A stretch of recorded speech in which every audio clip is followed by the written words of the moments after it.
फ़खर जमान बारे गल करते हैं कि बड़े मैच का वड्डा खिलाड़ी है तो उन्हें उत्ते इल्ज़ाम लाता है बॉल कंडीशन चेंज करने का। आखिरी ओवर में उन्होंने बॉल भी फड़ी हुई सी लेकिन फिलहाल तो उन्होंने रिजेक्ट किए हैं मामला। तो अगे हुण इन्वेस्टिगेशन दूसरी होनी है। अंपायर जिहड़े रोशन ने उन्होंने तलब किया है। तो साडे नाल मौजूद ने मियाँ अरसलान साहब वध जिया इवेंट हजे शुरू होया तो नवी कॉन्ट्रोवर्सियां शुरू हो गई। असी फ़खर की गल करिए सिकंदर रज़ा का अलहदा मामला शुरू हो गया कि उन्होंने भी अपने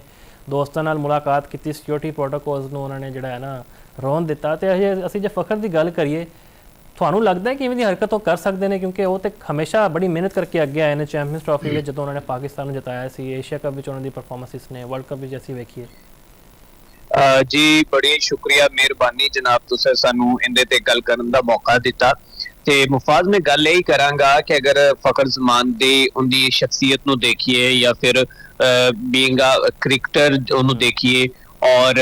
हुण तक जो भी मतलब कि उनकी पर्सनैलिटी उनकी शख्सियत नू देखिए तो एक बड़ा ही हंबल और एक बड़ा ही बेहतरीन पाकिस्तान का प्लेयर है। इस तो पहले उनकी कोई कंट्रोवर्शियल कुछ भी सानू कोई देखने को नहीं मिलिया कि जिंदे च उन्होंने तनकीद का निशाना बनाया गया। जबकि यह मामला सामने आया कि जिंदे विच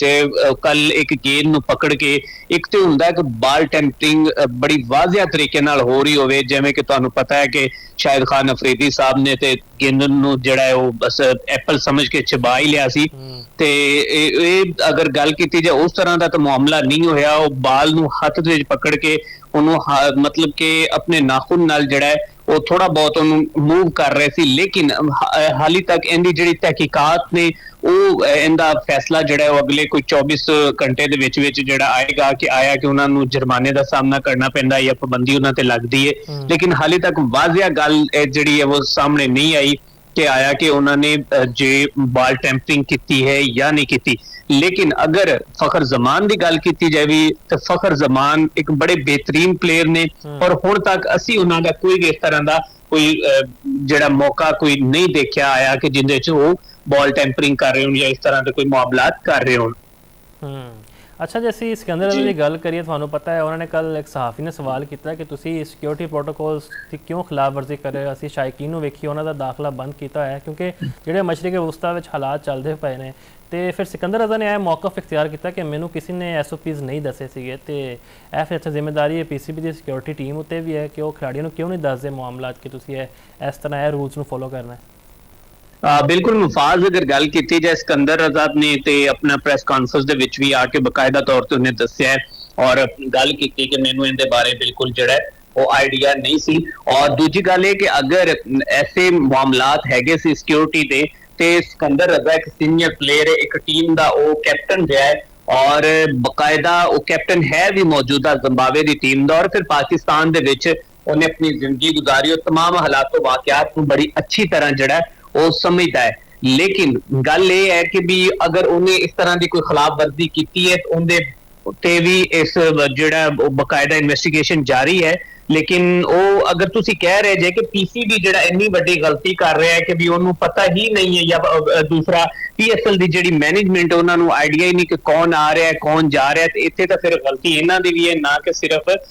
दूसरा सिकंदर रज़ा दी है।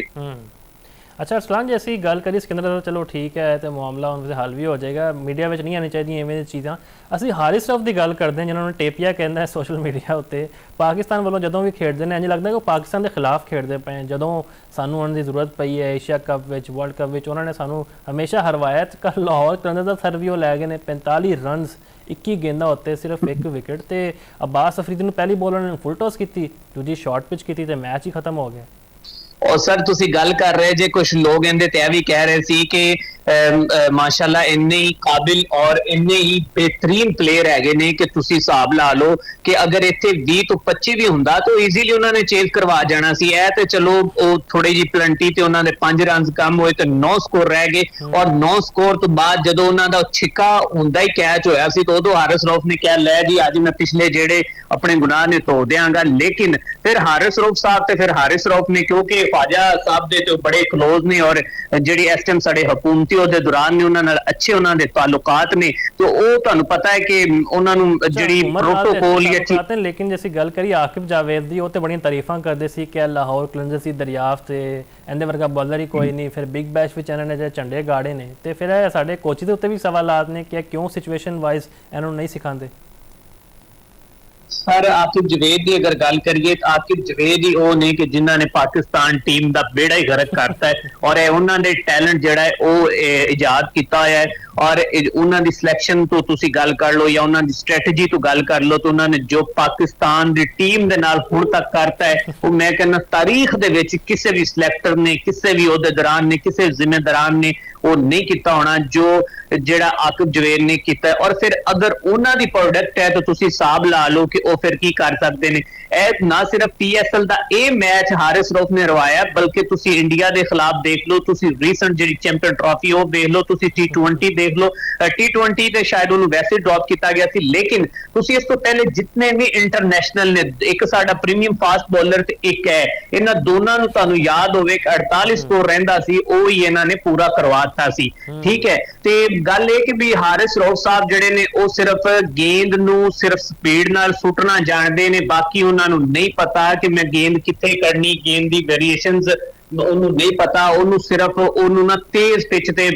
ਗੇਂਦ ਸੁੱਟਣੀ ਆਉਂਦੀ ਬਾਕੀ ਹੁਣ ਤੱਕ ਦੇਖੋ ਕਿ ਇੱਕ ਹੁੰਦਾ ਹੈ ਨਾ ਕਿ ਕੁਝ ਲੈਕ ਹੁੰਦਾ ਹੈ ਕੁਝ ਚੀਜ਼ਾਂ ਜਿਹੜੀਆਂ ਨੇ ਉਹ ਨਹੀਂ ਬੰਦਾ ਸਮਝ ਸਕਦਾ ਲੇਕਿਨ ਬਦਕਿਸਮਤੀ ਨਾਲ ਹਾਰਿਸ ਰਊਫ ਨੂੰ ਟਾਈਮ ਮਿਲਿਆ ਹਾਰਿਸ ਰਊਫ ਨੂੰ ਬਿਹਤਰੀਨ ਕੋਚਿਸ ਦੇ ਨਾਲ ਉਹਦਾ ਖੇਲਣ ਦਾ ਉਹਨਾਂ ਦੀ ਰਹਿਨੁਮਾਈ ਉਹਨੇ ਲਈ ਲੇਕਿਨ ਇਸ ਦੇ ਬਾਵਜੂਦ ਹਾਰਿਸ ਰਊਫ ਜਿਹੜਾ ਹੈ ਉਹ ਆਪਣੀ ਜਿਹੜੀ ਗਲਤੀਆਂ ਹੈ ਆਪਣੀ ਜਿਹੜੀਆਂ ਖਾਮੀਆਂ ਨੇ ਉਹਨਾਂ ਨੂੰ ਦੂਰ ਨਹੀਂ ਕਰ ਸਕਿਆ ਔਰ ਹਾਰਿਸ ਰਊਫ ਨੇ ਦੱਸ ਦਿੱਤਾ ਹੈ ਕਿ ਮੈਂ ਅਗਲੇ 20 ਸਾਲ ਵੀ ਕ੍ਰਿਕਟ ਖੇਡ ਲਵਾਂ ਤੇ ਇੱਕ ਓਵਰ 'ਚ ਅਗਰ 10 ਸਕੋਰ ਵੀ ਹੋਣ ਤੇ ਮੈਂ ਕਹਿੰਦਾ ਕਿ ਉਹ 10 ਕੀ 25 ਸਕੋਰ ਵੀ ਹੋਣ ਤਾਂ ਉਹ ਮੇਰੇ ਵਾਸਤੇ ਕੋਈ ਚੇਜ਼ ਕਰਵਾਉਣ 'ਚ ਮੈਨੂੰ ਕੋਈ ਟੈਨਸ਼ਨ ਨਹੀਂ ਹੁਣ ਗੱਲ ਇਹ ਕਿ ਇੱਥੇ ਯਾਦ ਕਰੋ ਤੁਸੀਂ ਕਿ ਜ਼ਮਾਨ ਉਹੀ ਬੋਲਰ ਸੀ ਕਿ ਜਿਨਨੇ ਇੱਕ ਵਾਰੀ ਦੂਜਾ ਗੋਰਿਆਂ ਨੂੰ ਵੀ ਜਾ ਕੇ ਦੱਸਤਾ ਸੀ ਕਿ ਮੈਨੂੰ ਜਿਹੜਾ ਆਖਰੀ ਓਵਰ ਤੁਸੀਂ ਕਰਵਾਤਾ ਤੇ ਲੈ ਮੈਂ ਉਹਦਾ ਰਿਜ਼ਲਟ ਤੁਹਾਨੂੰ ਇਸ ਤਰ੍ਹਾਂ ਦੇ ਸਕਣਾ ਤੇ ਹੁਣ ਅੱਜ ਮੇਰੇ ਖਿਆਲ ਨਾਲ ਲਾਹੌਰ ਕਲੰਦਰ ਵੀ ਜ਼ਮਾਨ ਨੂੰ ਯਾਦ ਕਰ ਰਹੀ ਹੋਣੀ ਹੈ ਤੇ ਹਾਰਿਸ ਰਊਫ ਇਹ ਹੀ ਹੈ ਕਿ ਉਹ ਜੋ ਮਰਜ਼ੀ ਹੋ ਜਾਏ ਉਹ ਜਨਾਬ ਉਹਦੇ ਹਾਲਾਤ ਇਸ ਤਰ੍ਹਾਂ ਹੀ ਰਹਿਣੇ ਨੇ ਕਿਉਂਕਿ ਜਿਹੜਾ ਬੰਦਾ ਕਈ ਮੈਚ ਹਰਵਾ ਚੁੱਕਿਆ ਤਾਂ ਉਹਨੇ ਹੁਣ ਆ ਕੇ ਕੀ ਕਰਨਾ ਹੈ ਬਿਲਕੁਲ ਜੀ ਉਹਨੇ ਕੀ ਕਰਨਾ ਹੈ ਤੇ ਮੈਂ ਕੈਪਟਨ ਤੇ ਹੈਰਾਨ ਹਾਂ ਸ਼ਾਹੀਨ ਸ਼ਾਹ ਅਫਰੀਦੀ ਤੁਹਾਨੂੰ ਪਤਾ ਵੀ ਹੈ ਕਿ ਉਹਨੇ ਹਮੇਸ਼ਾ ਤੁਹਾਨੂੰ ਫਸਾਇਆ ਹੈ ਮਰਵਾਇਆ ਹੀ ਹੈ ਤੁਸੀਂ ਫਿਰ ਵੀ ਉਹਨੂੰ ਬਾਰ-ਬਾਰ ਡੈਥ ਓਵਰ ਦੇ ਰਹੇ ਹੋ ਤੇ ਜ਼ਮਾਨ ਖਾਨ ਯਕੀਨੀ ਤੌਰ ਤੇ ਉਹਨੂੰ ਇਗਨੋਰ ਕੀਤਾ ਜਾ ਰਿਹਾ ਸੀ ਹਮੇਸ਼ਾ ਤੋਂ ਆਵਾਜ਼ ਚੁੱਕੀ ਹੈ ਕਿ ਕਿਸ ਵਜ੍ਹਾ ਤੋਂ ਤੁਸੀਂ ਉਹਨਾਂ ਨੂੰ ਬਾਹਰ ਕੱਢਿਆ ਜਿੰਨਾ ਸਾਡੀ ਸਿਲੈਕਸ਼ਨ ਕਮੇਟੀ ਕੋਲ ਕੋਈ ਜਵਾਬ ਨਹੀਂ ਹੈ ਤੇ ਬਹੁਤ ਬਹੁਤ ਸ਼ੁਕਰੀਆ ਅਰਸਲਾਨ ਸਾਹਿਬ ਤੁਹਾਡੇ ਵਕਤ ਆ ਤੇ ਸਿਕੰਦਰ ਰਜ਼ਾ ਬਾਰੇ ਤਾਂ ਅਸੀਂ ਇਹੀ ਗੱਲ ਕਰਦੇ ਹਾਂ ਕੰਟਰੋਵਰਸੀਜ਼ ਜਿਹੜੀਆਂ ਹੈਗੀਆਂ ਨੇ ਇਹ ਖੁਸ਼ ਅਸਲੂਬੀ ਨਾਲ ਹੱਲ ਹੋ ਜਾਣ ਤੇ ਬਿਹਤਰੀਨ ਹੈ ਕਿਉਂਕਿ ਮੀਡੀਆ ਵਿੱਚ ਇਹ ਚੀਜ਼ਾਂ ਨਹੀਂ ਆਉਣੀ ਚਾਹੀਦੀਆਂ ਤੁਹਾਨੂੰ ਪਤਾ ਹੈ ਸਾਡਾ ਦੁਸ਼ਮਣ ਭਾਰਤ ਤੇ ਇਹੀ ਕੋਸ਼ਿਸ਼ਾਂ 'ਚ ਹੁੰਦਾ ਹੈ ਚਲੋ ਕੋਈ ਕੰਟਰੋਵਰਸੀ ਨਿਕਲੇ ਕੋਈ ਵੀ ਨਾ ਤਨਾਜ਼ਾ ਹੈ ਜਿਹੜਾ ਅਸੀਂ ਚੱਕਦੀ ਹੈ ਆਸਮਾਨ ਉੱਤੇ ਬਹਰਹਾਲ ਉਮੀਦ ਕਰਦੇ ਹਾਂ ਕਿ ਪਾਕਿਸਤਾਨ ਸੁਪਰ ਲੀਗ ਦਾ ਜਿਹੜਾ ਸੀਜ਼ਨ ਹੈ शानदार आगाज़ ਨਾਲ ਇਹਦਾ ਇਖਤਤਾਮ ਹੋਏ